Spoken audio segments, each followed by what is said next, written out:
স্বামী বিবেকানন্দের শিকাগোতে প্রদেয় ঐতিহাসিক ভাষণকে স্মরণীয় করে রাখতে বুধবার আগরতলায় রামকৃষ্ণ মিশনে এক আলোচনা চক্র অনুষ্ঠিত হয়। 1893 সালে 11 সেপ্টেম্বর আমেরিকার ধর্ম সংসদে স্বামী বিবেকানন্দ যে ঐতিহাসিক ভাষণ রেখেছিলেন তাকে চিরস্মরণীয় করে রাখার লক্ষ্যে এবং যুব সমাজকে উদ্বুদ্ধ করার লক্ষ্যে বুধবার ধলেশ্বর রামকৃষ্ণ মিশনে এক আলোচনা চক্র অনুষ্ঠিত হয়। আলোচনা চক্রে উপস্থিত ছিলেন রামকৃষ্ণ মিশনের সম্পাদক স্বামী অমৃতানন্দ সহ অন্যান্য বিশিষ্ট অতিথিবৃন্দ।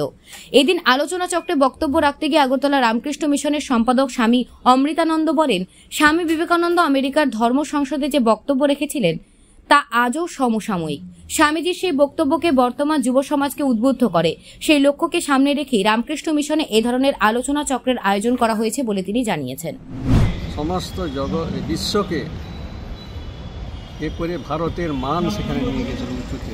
30 বছর বয়স এবং এই দিনটা স্বর্ণাক্ষরে লিখিত আছে। তারপর স্বামী বিবেকানন্দ ফেমাস হয়ে গেলেন এবং ভারতকে যে পর্যায়ে নিয়ে গেছিলেন ইন্ডিয়াকে, সেটা সবাই ভারতবাসী মনে করে এবং স্বামীজি তার মধ্যে সবচেয়ে বেশি যেটা বাণী দিয়েছেন, আর উনি প্রথমে একটু ভয় পেয়ে গেছিলেন কারণ বিশ্বের সমস্ত ধর্মের বড় বড় নেতারা ছিলেন আর স্বামীজির বয়স ছিল 30 বছর বয়স। একটু তারপরে উনি সময় নিয়ে অল্প 450 ওয়ার্ডে বক্তৃতা দেন।